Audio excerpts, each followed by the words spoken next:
Hello, everybody.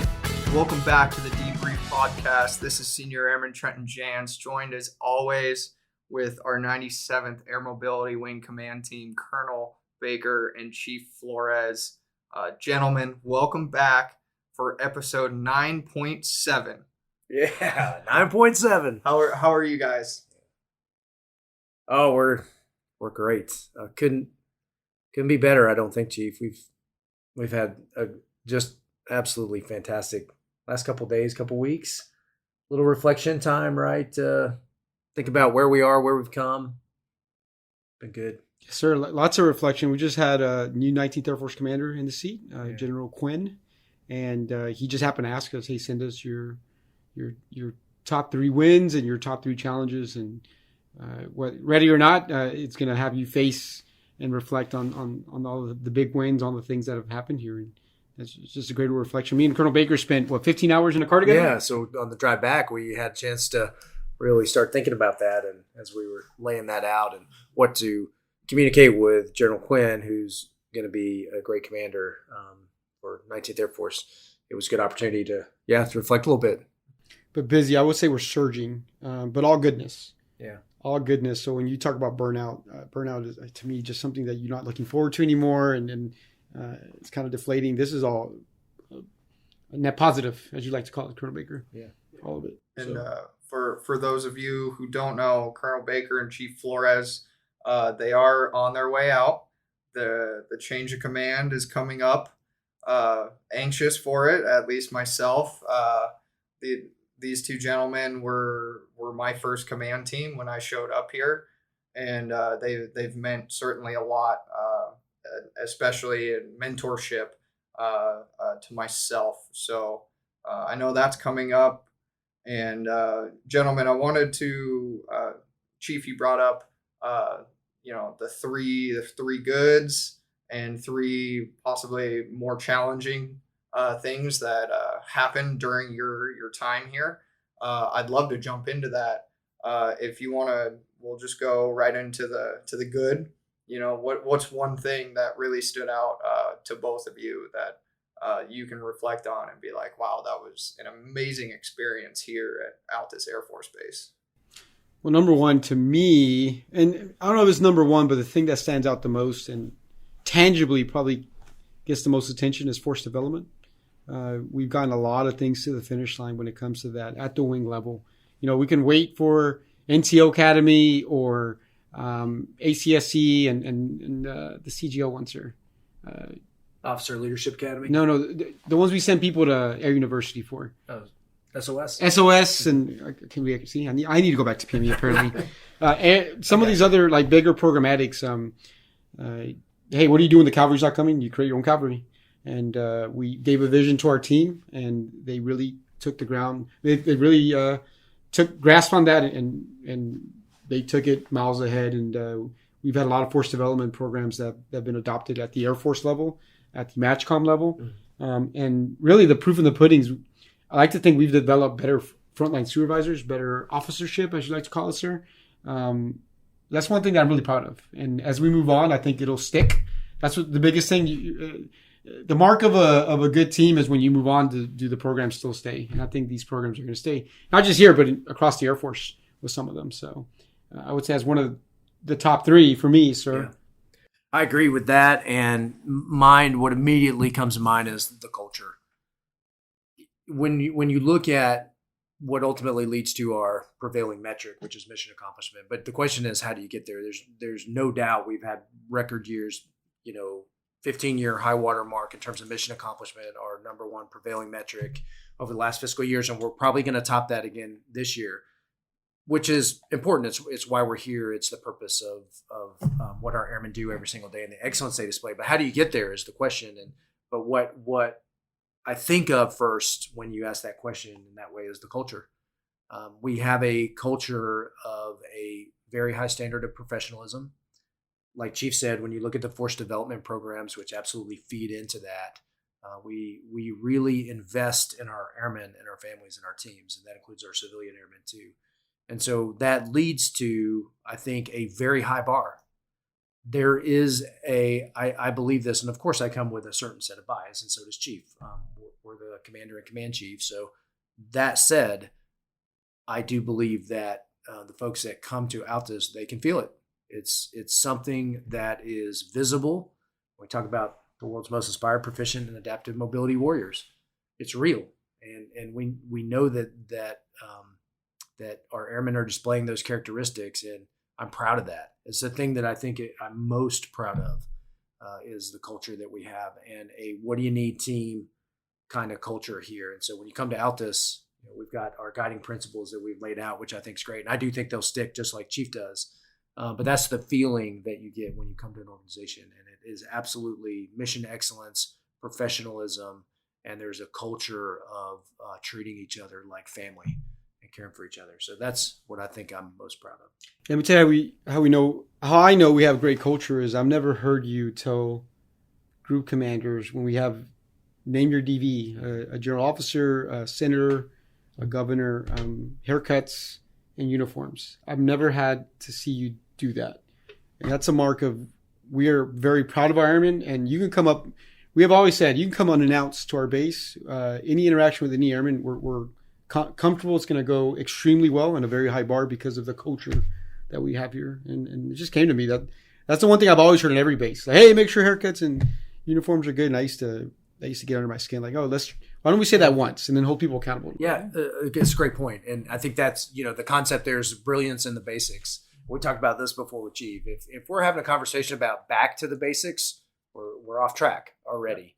And I think the idea of brilliance in the basics and holding that very high standard. And I think our airmen appreciate that. They don't sign up to join our Air Force for an easy job.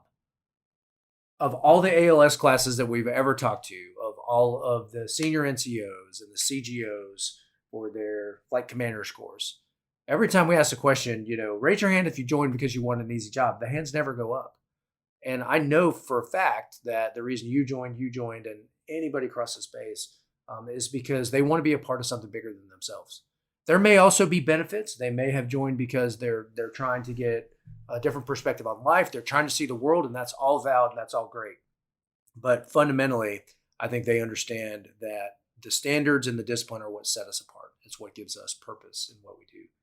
And so I'm proud of that. We're really proud of that. And I think you can see that. And the feedback we get from folks that come off the base, guests usually, is extremely, extremely effusive, in fact, in the praise for our airmen. So, and then if you talk about challenges that became a win, I would say how the team did the opening year of 2022, faced with one of the largest aircrew student backlogs I've ever seen, combined with the toughest COVID environment the world has seen up to then. You talk about infection rates were like tripled, quadrupled every single day, and they still managed to keep a 95% mission rate going to clear that backlog while we had such a high COVID rate.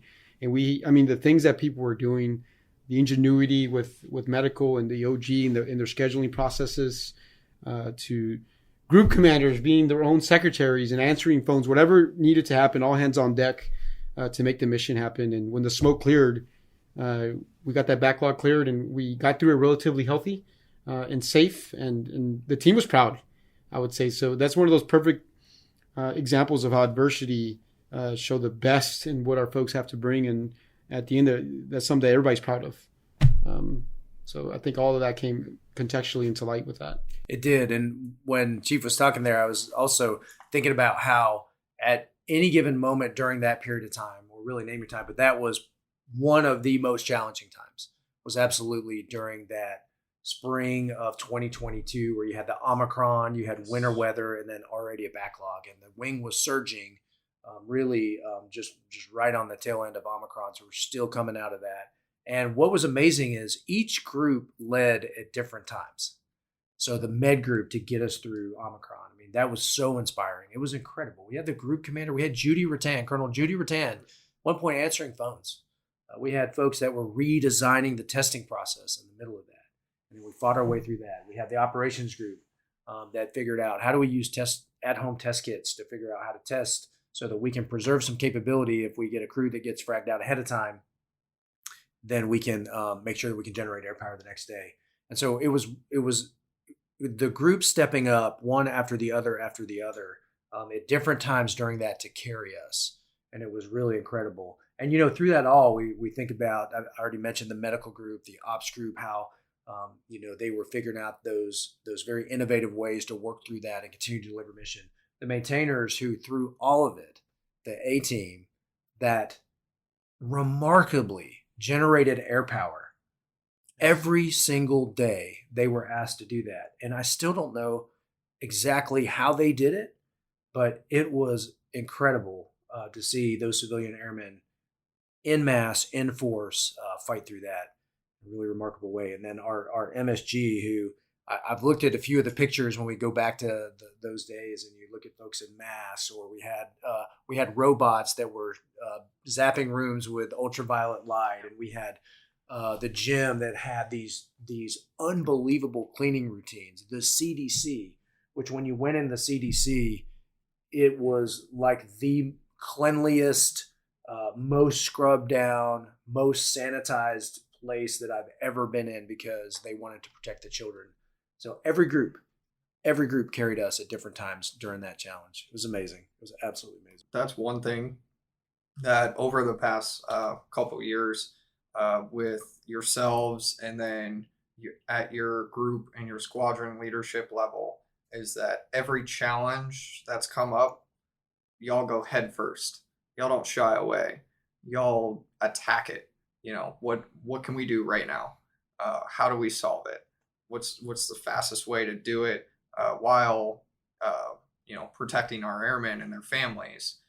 That's certainly something that y'all and it's trickled down obviously into the groups, into the squadrons, and from there. And it's incredible, whether it's Omicron or whether it's preparing for a huge wing maybe event like an air show, like all these moving pieces, whether it is a negative thing like COVID, or whether it's a really positive thing up and coming like an air show.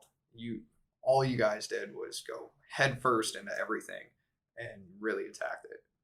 Yeah, I'm proud of the team for that. We have, again, it goes back to our airmen have an amazing culture. They just problem solve.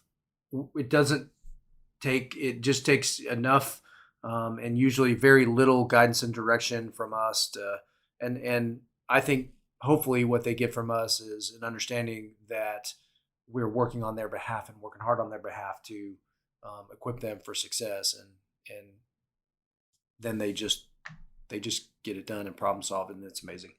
I wanted to reflect on some of the events, some of the awesome, wonderful events that have gone on during your time. What are some of the events that really stick out to the two of you? We talked about this in the car. And there's so many. There's so many that it is hard to extract, just a few. But I mean, as far as complexity is concerned, the air show was pretty amazing. The fact that we dared to do one October, which for most of our folks that work military time, that's going into the next fiscal year. So you're doing all the planning the previous year, money and everything, and it's going to roll into the next fiscal year, which can present some challenges on its own. It was our first one in 5 years, and you talk about efficiency and getting the right performers as far as aircraft. We had the F-16 demo team and a bunch of other amazing acts, and even it went without a hitch. It did. The city was involved, and matter of fact, I think I praise security forces because when we were done, they had about 2 hours planned to clear the airfield, and they did it within 45 minutes.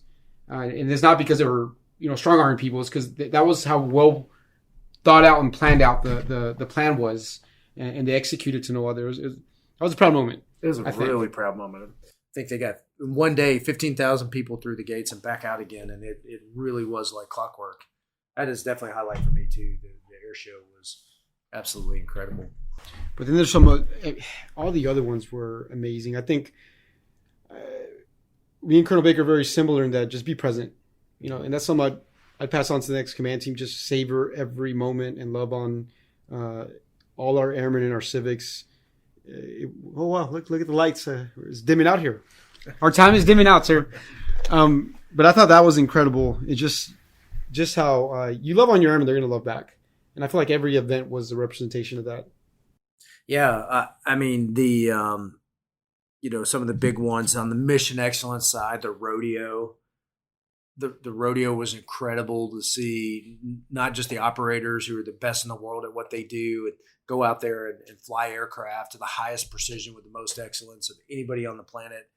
The support folks from our LRS to our FSS and everybody getting on board. The med folks were there. They've been there on exercises doing, tactical combat, casualty care, airborne, really leading the entire Air Force on some of these things. So, on the mission excellence side, it's been absolutely incredible. So the rodeo is a big memory, the flying rodeo. Community side, you hit the air show. Obviously, the cattle drive, the 2-base cattle drives were amazing. Yeah, my job's to be on a horse. Yeah. How much better can it be? With the Longhorns run across base for over 25 years now, it's just to see the community just continue to support. That one is, way up there. And there's so many of them. I could go on and on. The Legacy of the Spear is another big one where we bring our homecomers back. The folks who have gone on to do great, amazing things from Altus and come back and share that wisdom and share that life experience with our airmen. That one, both of those stand out to me as well. As far as like fun event, I mean, they're all fun, but just pure fun. Like I don't even remember really working that night. Was the annual awards, the recent one. I mean, before you walk in there, it felt like we were walking into like a Las Vegas nightclub. I mean, obviously it was clean fun, but I mean, the DJ had the music going. They had lights flashing everywhere, and it was just everyone had a great time after such an amazing year. Yeah, and that was incredible. Yeah, both of those were really good. The Air Force Ball. Air Force balls were off the charts. And there's always a lot of talk on Air Force balls and things like that these days. I feel like there's they can be you can look at them through two lenses. One is the Air Force ball, something that I have to go to. Force fun, right? Force fun, which it's not, and it shouldn't be looked at that way. But there's a way to get it exactly right, which I think we did both times. And got airmen out there, the folks that we want to connect to our culture and to our Air Force, and they had an absolute. I mean, you're an airman. You saw the fun. Yeah. Good clean fun that folks were having out there, and it was amazing. And that's indicative, sir. The majority of folks on the dance floor that shut it down after all the official stuff was all junior enlisted airmen. Yeah. So that tell you right there that it wasn't forced fun. They actually enjoyed themselves. They didn't run away as soon as the the speeches were over, which is great. And we had over 300 folks. It was a big night, great nights.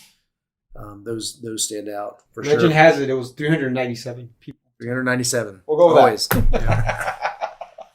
But there's so many, Airman Jans, there's so many great events like that. First Sergeant's Dinner comes to mind. That was an incredible event with our community that taking care of the first sergeants, just recognizing them.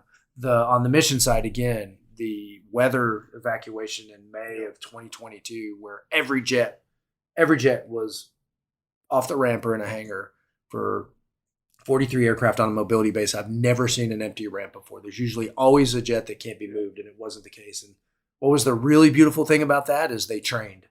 There were students on the lines training their way across the United States, and then they came back and engine running crew change to do night lines. And so we lost nothing, right? We lost no training. Remember the last jet, sir, we walked up to? It was already an empty ramp. It was last KC-135 on the ramp. We walk up there and we were just saying goodbye to the crew. Like, hey, you guys are doing great things. And you, boss, you talked to the co-pilot. This is my first flight ever on the KC-135. And what'd you tell her? I said, welcome to air mobility. Hey, but again, it goes to show like our folks can adapt more than we give them credit sometimes. Yeah. And that was a perfect example. And they did some amazing. All training was complete.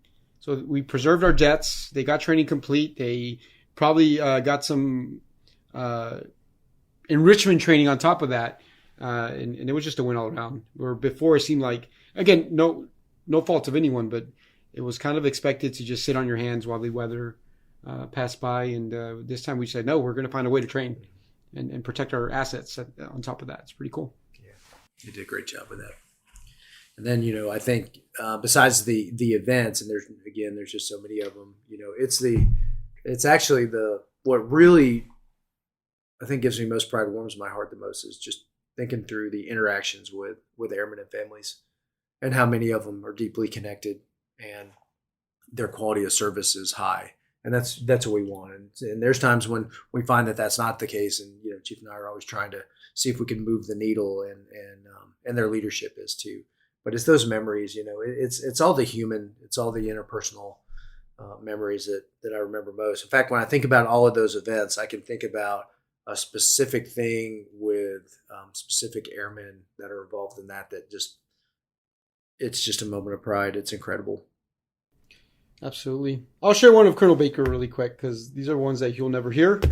And hopefully I haven't shared this one, but we were flying to Airlift Tanker Association, and we had a couple of generals on board, and it was the fall freeze date for senior master sergeants being looked at for chief promotion. Fall freeze meaning that you have to have all your records updated in the system for you to meet the board, or you don't meet the board, which creates some kind of, sometimes some consequential issues down the line. And so two generals, they call us and say, hey, sir, we need you to re-sign the ZPR.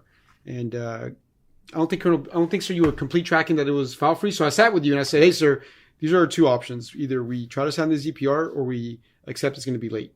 And we're like, what happens if he's late? He goes to supplemental board. He's like, oh, we have to sign it. And we landed at Denver Airport. I think you told the GOs you had something really hot to sign. And in the next hour, going through your wife's Gmail and getting a secure site document sent to you, you were able to sign that report. And, as a chief, it just showed me that you're going to pick taking care of airmen. We'll figure out how we got there, but you're going to pick taking care of airmen. And the generals could understand. And I feel like as a chief, that was probably one of my proudest moments as enlisted, to see an officer do that, because I thought, all right, our ordering's correct here. And that's pretty incredible. So it warmed my heart. I actually share that story a lot with our folks. Like, let me tell you where my boss's head's at, if you really want to know where he's going to order correctly with that. And he chose take care of an airman before entertaining the GOs, which we did. I think we did really well. But you found that very important to do, and I thought it was pretty incredible. And of course, the debrief item was, how do we prevent this from happening again? Because we don't want to go to the 25th hour trying to sign reports every single time. So. Yeah. A lot of people got a lot of debrief items on that. So our wing commander does not need to spend an hour in a bus having to do that every single time. But he's willing to do it if he has to, when it comes to picking an airman over showing a lesson, if you will. Yeah. No, I appreciate that, Chief. It really, that was fundamentally the right thing to do.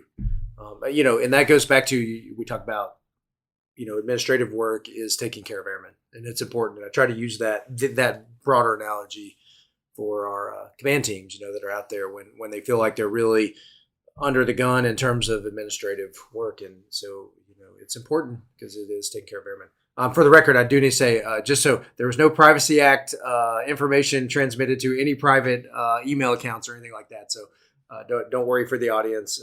It was all done through the government server. But I think to get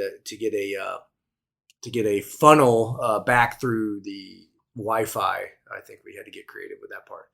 But the actual documentation and everything was, standard. But I remember that, Chief. And I appreciate that. Yes, yeah, so what they did was they sent you the link to the secure site. Right. There was no other way to connect, so they sent it to you there, which then connected you to a secure site. Yeah. So that's how we got there. In case our com folks are like, whoa, we need to look into this. What's going on? Yeah, that's all good. No, that's I've got so many on Chief. I have so many great memories of him, working on behalf of airmen. One of the things I love that he does is mentors the officer corps. He does time individually with squadron commanders once a quarter and half. He makes rounds with squadron commanders. He also makes rounds, with the CGOs and some of the FGOs that, through different contacts or different engagements that you have. And so I think we talk about the importance of senior NCOs and the mentorship that they have, but particularly with a command chief. That carries a lot of weight and it carries a lot of experience behind it. So, his investment in the commanders is really fundamental to the future of our Air Force. And so that's the kind of pouring in thing that I think is important. And so, I'd recommend for, some thoughts are for for our awesome teammates that are coming in, that kind of pouring in is great. And they're already wired to do that. We've had great comms with them and we're getting some incredible folks that are going to succeed us and do great things. So Colonel Jeff Marshall is going to be my replacement. He's the vice wing commander up at Fairchild right now. And so we have a monthly hour-long huddle that we do. And we just, in fact, had one for the change of command with him and his spouse, Brenna, and then myself and Jen to make sure that, we're in sync as we go into change of command. And so it's pretty incredible. So they're great folks, great American, and just gonna pick up and do great things. So that is comforting, right, Chief? When you know the team that's coming in behind you will take care of it. And our priority right now is, of course, continue to take care of the team, but make sure we hand them a good aircraft, hand them a stable jet, and then let them do the great things they're going to do. So we're excited about that. Absolutely. They're coming together just like we did. Yeah. Chief Brundage is coming. Yes, Chief Brundage, Justin Brundage, coming in from Creech Air Force Base. He's the Group SEO. He's a career boom operator on the KC-10 that recently did a senior qualification kind of thing on the RPA. So he's on remote pilot aircraft drones. So I love what he said at his interview. They asked him, like, "Hey, Chief, Altus, is this where you want to come?" He's like, "I want to go where the airmen need me." And I thought, whoa, that's the kind of chief you want to come to a place like this. Which that's another one. We can talk about remote isolating, all the things we moved the needle on there. Yeah. But yeah, just a lot of great wins. I mean, we can go on and debrief these things, but I'm interested to see what other questions you have. Yeah.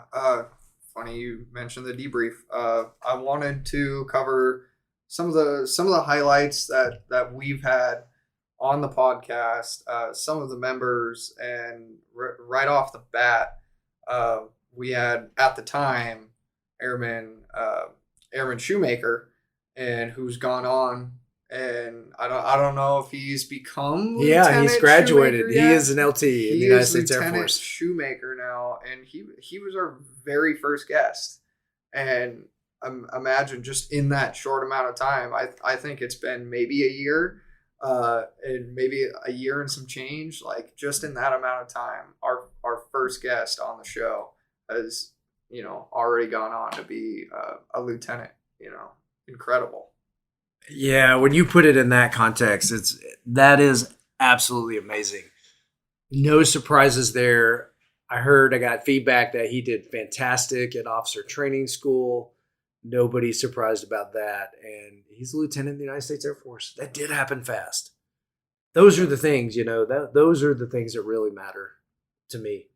It's seeing people grow and watching a team grow and airmen grow. Yeah, I still remember him sitting down with me and giving me his intent of applying for OTS, Officer Training School, and how now he realizes his initial dream, because he still has a lot of runway ahead of him. He's going to Vance Air Force Base for undergraduate pilot training, and I'm excited to follow his career. Really, I'm excited to follow everyone's career too, including you, Airman Jance. Look at you. You were A1C Jance. Correct. When we first met you, and we had the privilege and we had the honor and privilege to go to your pro ceremony. You got to meet Mom. That's one of those powerful moments that's a very powerful moment that happened for our guests who may not remember previously when we highlighted it. But when I had my ceremony, my mother, me not knowing, flew all the way from South Carolina. I think it was 2 weeks after I moved. I helped my parents move from Minnesota to South Carolina. 2 weeks later, my mother flew out here and surprised me. And it was all, I'll blame it on my superintendent too, Sergeant Allen, who went behind my back to plan it with my mother too. Good job, Sergeant Allen. Oh my gosh. And that was just an incredible moment.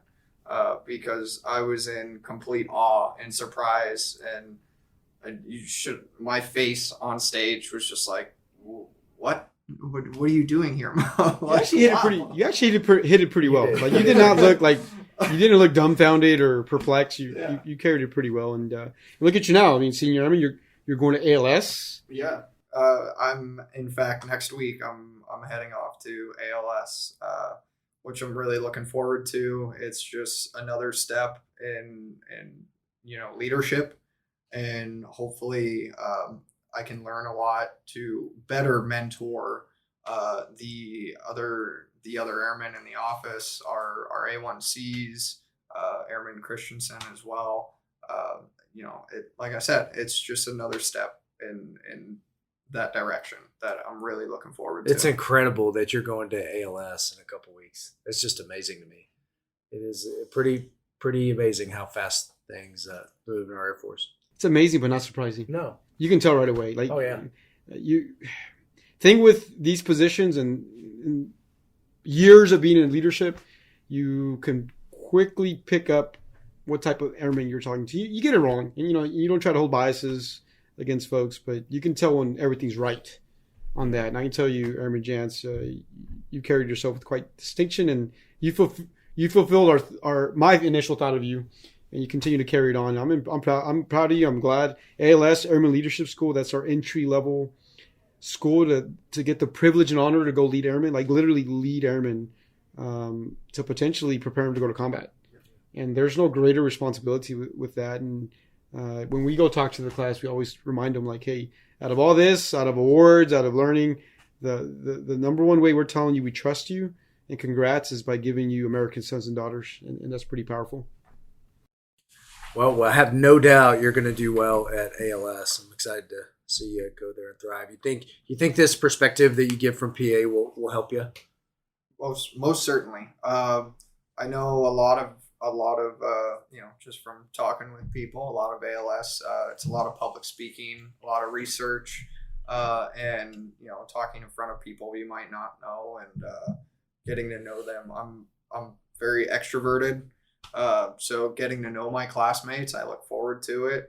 I think that'll be an easy transition, as well as hopefully, I can take whatever knowledge I know from my professional career over the past couple of years, and I can hopefully be a leader within that class as well. And I hope others can mentor me, and because we're all going to come from different backgrounds, and I think just getting to know one another and just being a good influence on each other and really helping each other is really going to make that class just be awesome, and just an awesome experience.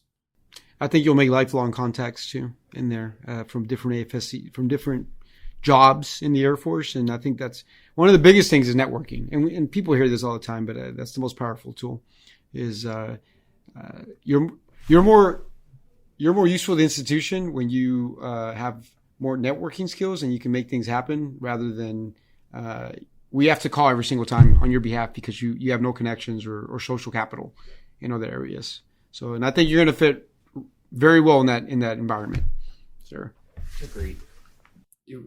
We went way off. You did. We were highlighting Airman Jantz, Airman Shoemaker, and then myself. But another one of the podcast highlights I wanted to bring up was Chief Kerry Thompson. I thought he had one of the most impactful stories about the adversity he went through early on in life and early in his career, and how he came up to where he is today, and what he did. He PCS'd obviously, but what he did for his airmen here at Altus Air Force Base, and I'm sure for his airmen right now, what he's doing for them. I thought he was certainly an incredible interview, and like I said, it really provoked a lot of emotion during that. That's what I was thinking, because I was thinking every single guest was incredible in their own way. Mm-hmm. Chief Thompson definitely pulled heartstrings. He is passionate. He's got heart, and you can feel it through the mic. I mean, even when I still listen to some of the episodes, and his, like, wow, you can feel the passion, the emotion through his words. And That was pretty powerful. Yeah, he came to mind right away. All of them were phenomenal, each with a different experience and something very profound to share. Chief Thompson was, it was powerful. It just, I try to think about what about it, obviously the story is one where, we would all hope that we would have even a fraction of that level of perseverance and that level of fortitude in some of the circumstances that he has seen. But the way he delivered it and his, when you interact with him, that's what you get. You get that heart. He leads with his heart in such a way that you can't help but be inspired by him. And that all came out in the interview. It was incredible. It was a heck of a memory and a great way to send him off too, because I think we're getting close to. He was getting pretty close to PCSing around then, if I remember that right. He had a couple months. Yeah, which is good because he was able to reunite with his amazing spouse out in Maxwell. But yes, and what really stood out, sir, is he owned his failures. I mean, setbacks. I would call them setbacks, but he truly articulated and owned his failures and how that made him a better chief. Yeah, and I think that's powerful, and it's evident with his airmen, and he still carries that legacy. The security forces, they're doing great things over there. Yeah, and he definitely left his fingerprints all over the place. Mark, big time. And speaking of PCSing, another guest I wanted to highlight as well was Lieutenant Colonel Boyd. He just recently had his change of command. For those of you who don't know, he was our 56th Air Refueling Squadron commander, and I think one of the biggest things he brought up was leadership. And how he broke down leadership as a science. Mm-hmm. If you haven't listened to that episode, definitely go listen to it. And bring a new notebook. Yeah, take notes. Because he just had a completely different thought process to leadership. He made what was maybe black and white into like gray, and he was just like, let's break it down just a different way. And that was one of my most memorable moments interviewing him. Yeah, and folks who know Teddy Boyd will know that's quintessential Teddy Boyd. And he's graduated off to school right now, and he's going to go on to do great things for sure. And that was a good episode to you think Chief Thompson and that leading with the heart forward, and you look at Colonel Boyd, which there's certainly heart there for Teddy, but there's also a lot of cognitive breakdown of that, and some looking at it a little bit different way. And so we got a heck of a diverse group of folks that came through. Yes, and perspectives, just things that this is one of the most wonderful things about the business of service, which is you're always growing and learning. And I learn every day, and each one of these interviews has been incredible. And even he shared, he would stay up for 48 hours to get things done, and then that wasn't working, so he had to change his ways. And I don't think I've ever met a more deliberate commander than him. He's very deliberate with his time, with the way he processes information. That's a good way to look at it. Yeah. And it works. I'll tell you, he's taking that KC-46 training program further than I've seen anybody else take it in such a short amount of time. So he definitely moved mountains here. Yeah. Him and his team. Yeah. And there's one thing that I just thought of, not to go off the rails a little bit, but away from the podcast. During your time here, was there anybody at Altus Air Force Base that may have made one of, if not the largest impact on either of you? I know we've talked about before, throughout your career, who were some of the most influential people, but were there some of those people or one of those people here at Altus that made that kind of impact on yourselves during your time here? Wow, there's so many that I would not be able to do it justice by narrowing it down to a person. There's many. Some, of course, some higher than others. So I wouldn't want to diminish the larger group and so many great folks out there by just narrowing it down to one or two. But there's a lot. So I'll say that there's a lot. And the interesting thing I think for me has been it's in all facets. There's community leaders out there who have had great impacts on my life. There's airmen that have had great impacts on my life. And I mean that in the sense of our new junior young airmen. And then all the way up. And then, of course, it culminates with our chief here. And then, and you look at all of those different components and then you have, the family that's just, keeping me grounded. So it's so many that I couldn't, but what I have tried to do over this last 30 days or so is go reach out and find those people and make sure that they know that I make a dedicated, distinct effort to go thank them. And that's groups of folks as well as individuals. So, and there's so many again, but I'm determined to make my way through at least as far down as I can before I go. What about you, Chief? Same. I'll leave names out of it, but just the power moments. I had one situation. I flew with a crew. I was going to fly with a crew. We were flying a KC-135 air refueling mission. So we need a receiver aircraft. And when we went out to the plane, we were doing our pre-flight, and the receiver fell out. They broke. They weren't going to be able to refuel. And immediately, the aircraft commander / instructor pilot with students on board started flexing. He called wing scheduling and started finding other receivers.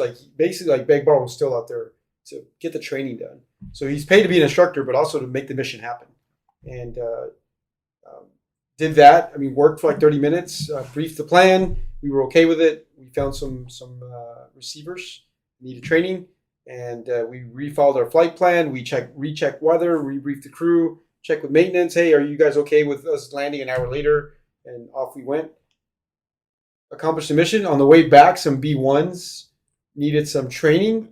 We asked for opportunity AR, air refueling, and the impact of that was they didn't have to go go on temporary duty for a week and deploy. So they were able to stay with their families and get that stuff done. We were able to do that, and then come back and land. And the message that's sent, wow, we make very hard things look very easy. When I told the aircraft commander exactly what I just told you, he's like, "That's kind of what we're supposed to do." I did. It is, but just when you put it in perspective, our airmen do that every single day.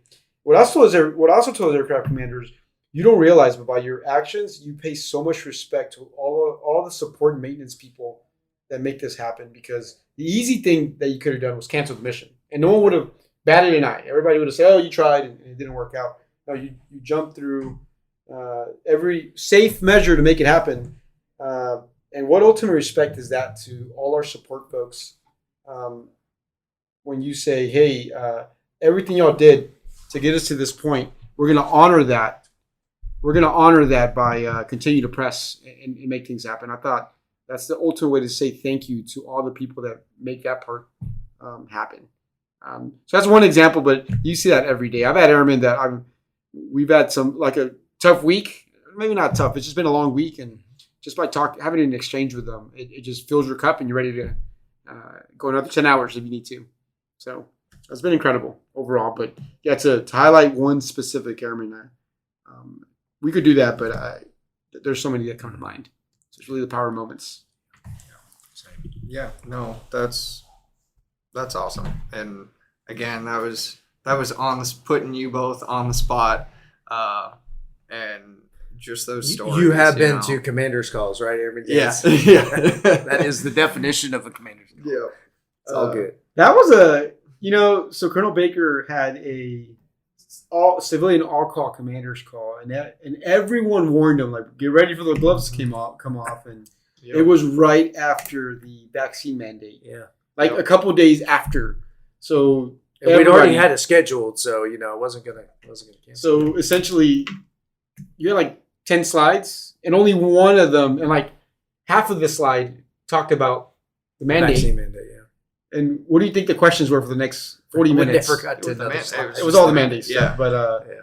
but you handled that with grace, and I think we gained a lot of credibility with our civilian force, because regardless of how we feel, they were thinking that, and we can you can pound our chest and say we're the command team out there. You talk to us like that, or you accept a little grit in their lines of questions, and at the end, a lot of people came up and shook your hand and said thank you for listening to us. We feel heard at a minimum, and but boy, that was the toughest. That was the most intense commander's call I've ever been a part of. Yeah, me too. And we were forewarned, but I think we hopefully gained a little bit of net positive credibility with our team. I think we did. Yeah, I agree, Chief. That was and the important part was that that I have come to the conclusion now after having a little time to think about this is our and it should be, but our standard of accountability in the United States Air Force is extremely high, and that's part of it. I see it as accountability. It's in that case, I'm the accountable officer to have this conversation and to hear out these very important members of our team, even if they're it's a situation where there's dissatisfaction or there's even emotions involved. But I think that comes with that's part of command, and that's part of accountability, and I never really thought about it in those terms. We talk about accountability a lot, but when you actually think about what does accountability look like, it looks like contact with your community in those spaces when it's not always the great news, or maybe it's a more contentious issue. But I think that's a fundamental. But that was relatively, well, it wasn't relatively, it was an emotional and difficult topic, but I think we got it right by going in there and communicating with our team. And that day, we got stronger. I feel like we got stronger. Yes. Every commander's call after that. Yes, because it became less maybe contentious. Mm-hmm. But I think when you take accountability for that specific group, accountability looked like transparency. Transparency. They demanded They demanded transparency. So you can have trust, but trust you can still kind of omit certain things, and sometimes we justify that as like that's just going to create chaos. So I do that. And the transparency is like you're going to walk the dog, the good, the bad, the ugly. The words we're probably trying to stay away from in this podcast, but that was a proud moment, I think, because it was an ultimate test of really humility and grace. And hey, there's certain red lines, and I don't think our folks ever crossed our red lines, but it was up there close to allowing them to get whatever they needed off their chest, and us answer them on those things. And that's what transparency looks like sometimes. Yeah. But just one of the last things I wanted to transition into is your futures. Where y'all are going, what roles are you stepping into? What the future looks like for both of you as you step away out of your positions from the 97th Air Mobility Wing. First of all, I'm trying, there's a beautiful thing. Changes in command are a beautiful thing in the sense of when we transition command, we do it very intentionally, and we do it very deliberately, and it is a very symbolic and powerful event for reason. And so I love that. The concept is that we get a new commander in the seat, and that new commander carries the institution forward. So why do we do that? We do that for a lot of good reasons. One is to keep the organization fresh. One is to keep the organization moving. One reason is so that we have checks and balances on power, so that we keep people circulating and moving. And I think there's the real beauty in that. My job, as soon as the change of command is complete and Jeff Marshall has the guidon, is to disappear. Yes. And, it's hard to say that because I'm separating from my team, but there's a beauty in that. And that is what, good command leadership looks and feels like. That said, I'm going to really miss it. I'm going to really miss this team. So I'm holding on pretty tight, but not in the sense that, I don't want to separate from my team because we're like family.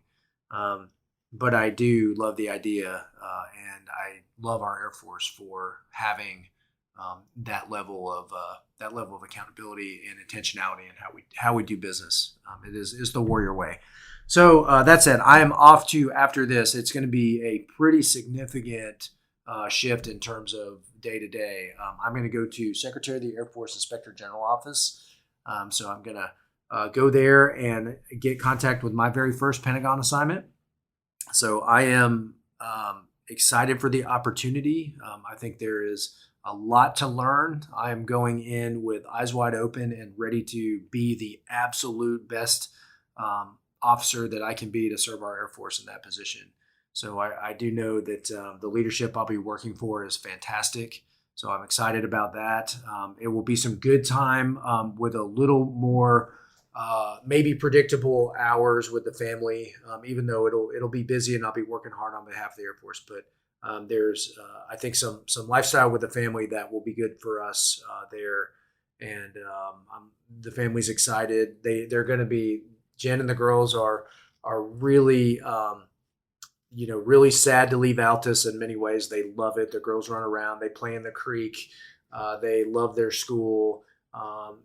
And Jen is the same way with her spouses and families here. She's going to miss them dearly the same way I'm going to miss the team. We're on the flip side of that, we're also an Air Force family, so this is adventure, and there's a bit of excitement. The girls are 7 and 10. And we know it's see you later. It's not we're gone forever from Altus, and we'll be back when we can. So the Bakers are, feeling really humbled, appreciative of all the opportunities we've had, whether it's here at Altus and whatever future opportunities that the Air Force thinks that we can make a difference. We're all in to do that, and we'll keep serving until the Air Force, thinks that we can't make that difference anymore, and then it'll be that'll be great too whenever that time comes. But it's not right now, and we're excited about where we're going to be going in the future. We're sad to leave Altus, but we know we'll be back. Chief, you've got a lot on your plate coming up too. A little different flavor than the Pentagon, though. Oh yeah, a much different flavor than the Pentagon. Back in late February, I found out I was hired to be the next 31st Fighter Wing Command Chief out at Aviano Air Base, Italy. And that day when I found out, I was excited for about 10 minutes before I had to go and do some mentoring with the senior NCOs. And I think that's the last time I was excited. And I don't want to sound ungrateful because I quickly thought, like, we have work to do here.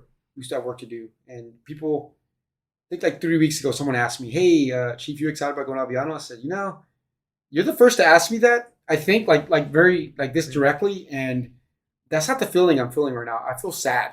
Like, I'm feeling more sad about leaving here. And I'm sure after 14 July, when I hand the guide on and Colonel Baker does the official change of command, and our job is to get the heck out of here and let the next command team give them full, their due.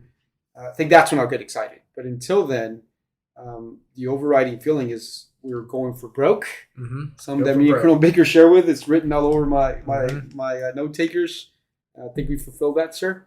Yeah. Or we will by the time it gets to 14 July. But the overriding feeling is more just an appreciation and admiration for the team here. And I'm sure that real feeling of excitement is going to get there. But as far as this job really prepared me. I mean, command chief jobs, especially host wing, is very similar in that they don't have a lot of disparate units all over the place. They have a few, but it's one boss, one base. Not a lot of tenants there. Actually, no tenants, I don't think. And really, it's going to be twice the population, 4 times you're looking at just military populations. So the scope is going to be a lot larger, but you're going to have that much of a bigger team to help you still make good, sound decisions. But did Altus prepare me for that? Absolutely. Prepared me very well. And I'm sure being in a foreign country, that presents other challenges. But this has been I would say, the assignment of a lifetime so far. And it's probably going to carry on. A lot of viewers don't know this, or listeners, all 97 of them. But the Triangle Y is our legacy patch that carried from World War II, and I feel so strongly about it. I actually got tattooed on my forearm. I'm branded, and people go, "Oh, Air Force tattoos." People make fun of that. It's like, hey, this is the institution that you're willing to give your life with others, and what more powerful thing to get body art than that? And I got it back then because I thought, even if I got fired now, which I got it about 7-8 months ago, I'd be okay with it being branded on my body. So the now the goal is, can I get Colonel Baker to get a little triangle Y on Oh my gosh. Sounds like a challenge. Yeah, right. I would say that's the one challenge that we have left here is, can I talk Colonel Baker into being a lifetime bandit member? Y tattoo. maybe a teardrop. Yeah. Oh yeah, but this just brings us full circle, doesn't it, Chief? It does. Brings us full circle. It's been the privilege of a lifetime. This has been the most fulfilling experience I could have ever dreamed of, and then some. And it's just all the memories of the people that I'm gonna take with me, and the team and the culture. It's just been incredible, huh? Go Absolutely. for broke. That is and we are the calendar is full until the change of command on the 14th, and we're gonna ring it out all the way through. So excited about that. But man, has this been one heck of a ride. Go for broke, right? Absolutely, sir. We just fist bump for everybody out there. Yeah, You do that too. for the viewers. Yeah. But the last thing I wanted to ask you both before we wrap up, it's getting there. We've been recording for a while, but the last thing I wanted to ask to our new command team, from you two, what would you tell them about the airmen they're coming to, about the base they're coming to? What advice do you have for them? In our conversations, I know they're tracking and they're already excited. And Colonel Marshall has told me a couple times, he can't wait to get here. And I remember that's how we were too. We couldn't wait. We're chomping at the bit. So I think they know. So it's not advice. It's just more of, I'm happy for them. I'm excited for them. They hit the lottery. This is the lottery of Air Force bases, and they hit it. They hit whatever the big one is, the full alarm, spinning light on top, jackpot. They've hit it, and they've got the absolute best of the best of the best in the entire world. We talk about inspired, the passion for what our airmen are doing. It's there. It's visible. It's real. There's hunger and fire in their belly to go do the mobility mission. Unquestionably proficient, best in the world, and adaptive. They're ready to rock. They're ready to learn. They're ready to orient to the strategic environment and go out and execute. And they're coming to a place where we deliver air power for America every damn day, better than any other organization on the planet who does what we do. And so they're in for one heck of a ride. I can't wait. What do you think? I think same not advice, but just what we learned. I think you can pull the thread just listening to all the vignettes we covered this past hour and this past 97 minutes. Is anything is possible here. You can literally, if you think it, you can get it to the finish line here because of our incredible airmen and their ingenuity, their imagination, our incredible civics downtown community that will open. They will part seas for you. Our incredible leadership team up at AATC and 19th Air Force and below and above that echelon, the great state of Oklahoma. Yeah. Like I said, like to brag, I am from Texas, but I have become Oklahoma bred. Other than that OU Texas rivalry, we're pretty similar. Yep. Salt, Colonel Baker likes to say salt of the earth. People from Valhalla, South Carolina, I would say that very similar people here. I would dare say. Yeah. But yeah, anything that if you think it, you can get it to the finish line. And we never said woe is me.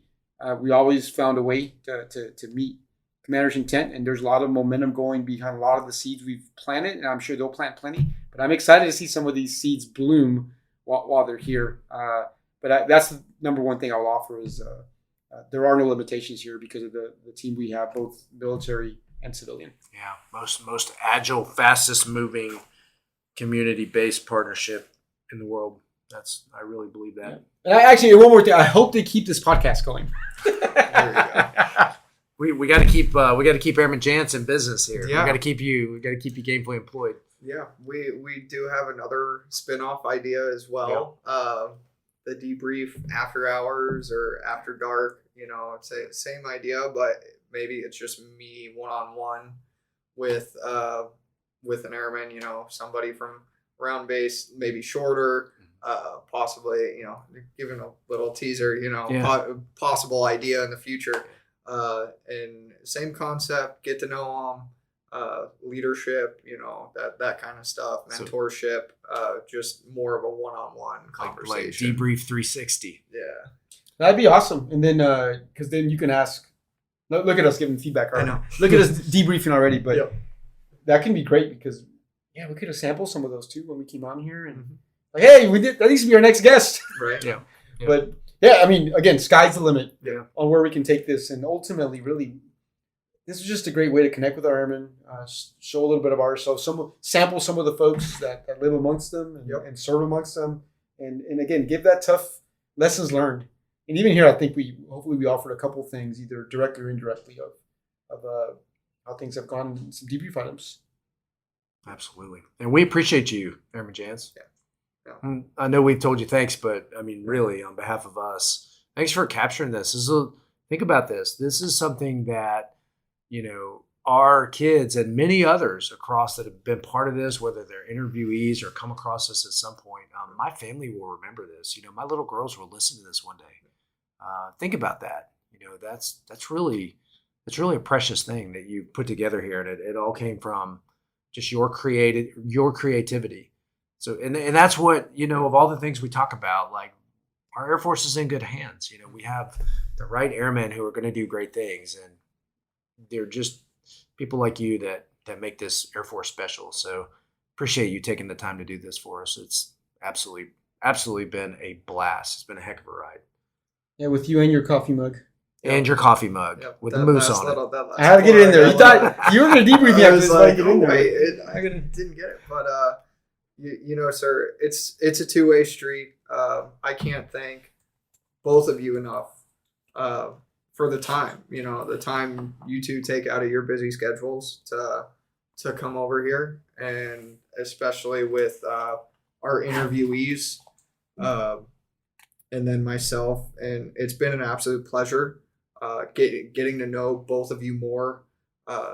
And it's not just the audience, taken from this. It's myself live in real time. And it's just been, there's not much more I can say, it's just on another level of appreciation for both of you. Well, I think I think the boss has the same idea, but what we can do to fill those words is to personally coin you on this podcast, which I bet is the first ever in the history of podcasts. But double coin. I want to give you my command chief coin. I think it fits the boss's vision very well. Skilled, motivated, optimistic, and assertive. The 4 things I look for, specifically in future NCOs. And you've definitely checked every single one of those in spades. So I want to give you my coin. Thank you, sir. Yeah, no worries. And I'll put one of these in your hand, too. And maybe one day you'll have your own wing commander coin. Thank you, sir. Appreciate you. So for those listening, there was a salute out there. I've been to enough ceremonies that you don't miss that salute. All right, it sits in the back of your mind. So. It doesn't resonate with the crowd. There are certain things they expect. Okay. Yeah, but it saddens me deeply to wrap up this show, especially with these two for the last time. But episode 9.7, it's gonna stick. It's going to mean a lot. And this whole podcast, like you said, it's going to be out there forever, and people are going to look back and, it's going to mean, it's going to stay with us forever. And, my words are rambling on now, but as you can tell, this entire show means a lot to me. So I feel like I should say in there, since I mentioned that my children will listen to this one day. Hey, Sam and Alex. There you go. So I'll give them the shout out that we didn't get out there. So yeah, and that's a I debrief item, and I know to my wife Letitia, who I can tell you the culture for the spouses as optimized too along with Miss Jen, and her daughter Kendo has I mean, she's coming to her own here as a young lady, and my son Giovanni, he's living his best life out in Florida. But Altus community and the base really welcomed us with open arms, and it's been an incredible journey. Hear, hear. Yeah. Well, that is a wrap. It's a wrap. For 9.7. the Debrief podcast, 9.7. Thank you, Colonel Baker. Thank you. Thank you, Chief Flores. This is Airman Jans. We're logging off. Episode 9.7. Thank you.